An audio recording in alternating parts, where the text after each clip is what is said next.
Excuse me, side నుంచి వెళ్ళు. నేను మీతోటి మాట్లాడడానికి వచ్చానంటీ. ఏంటి? ఎగ్జామ్ నందికైతే మీరు టెన్షన్ పడుతున్నారేంటి? దగ్గరికి రా చెప్తాను. Tell me. నిన్ను కొడితే మీ అమ్మని తలుచుకురావేంట్రా? చెప్తారనుకుంటే చెంప పగలు కొట్టారేంటి? దెబ్బకు మా అమ్మ గుర్తొచ్చింది కదా. ఇక్కడ కూడా అంతే. పరీక్ష నందికకైనా ఎలా మేనేజ్ చేస్తుందో అని బయట మాకు పరీక్షగానే ఉంటుంది.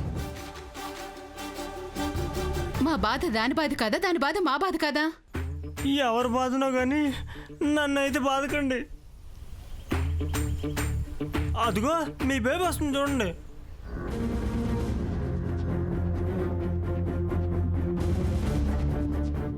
నంది, ఎగ్జామ్ ఎలా రాసావు? రాసింది మా భూమే. షటప్.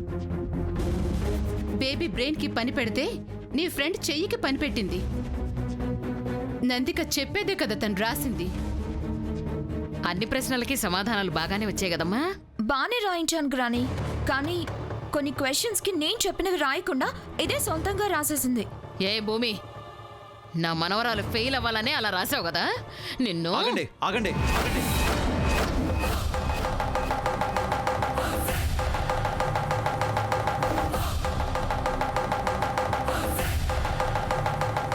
షేక్ హ్యాండ్ ఇవ్వాల్సింది పోయి చేయి చేసుకోవాలనుకుంటున్నారు.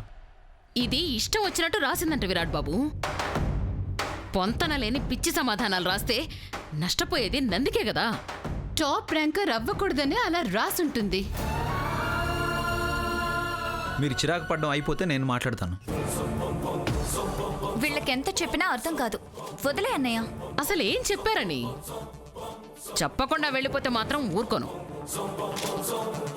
సమాధానాలు ఎలా రాసిందో మీకు సమాధానం చెప్పాలి, అంతేగా?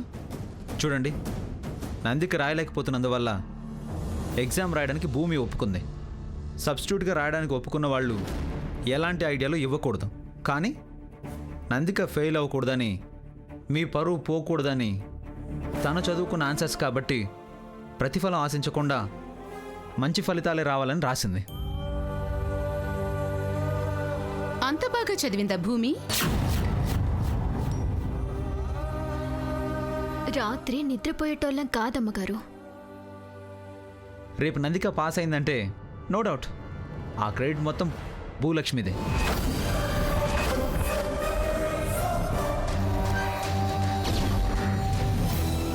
చెయ్యెత్తడం చాలా సులువమ్మగారు, కానీ తలెత్తుకొని బతకడమే చాలా కష్టం.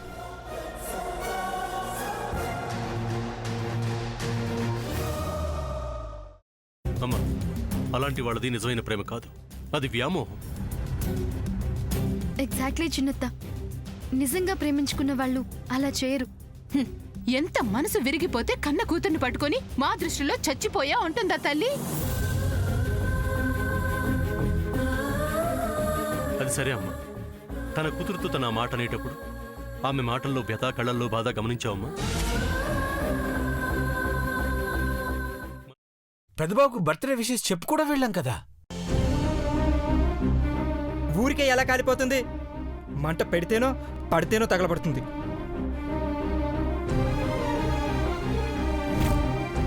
కరెక్ట్ చిన్నబాబు, నీకొచ్చినట్టే నాకు డౌట్ వచ్చింది. పార్వతే షర్టును తగలబెట్టిందనుకుంటా.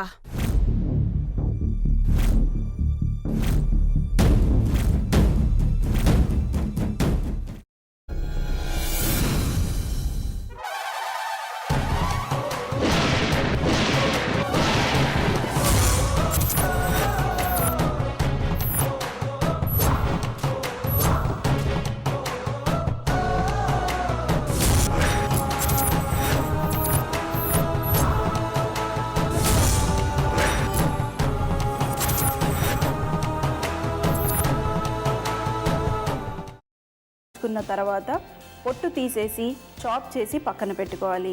ఒక పాన్లో కొద్దిగా నూనె వేడి చేసి అందులో ఆవాలు, మినప్పప్పు, శనగపప్పు, కరివేపాకు, సన్నగా తరిగి పెట్టుకున్న ఉల్లిపాయలు వేసుకుని 1 నిమిషం పాటు వేయించుకోవాలి. ఆ తర్వాత కాల్చి కట్ చేసి పెట్టుకున్న వంకాయని కూడా అందులో వేసుకుని బాగా మిక్స్ చేసి బౌల్లోకి ట్రాన్స్ఫర్ చేసుకుని అందులో తగినంత చిక్కటి పెరుగు లేదా పల్చటి పెరుగు వేసుకుని మిక్స్ చేసి అన్నంతో కానివ్వండి, చపాతీతో కానివ్వండి సర్వ్ చేసినా చాలా బాగుంటుంది.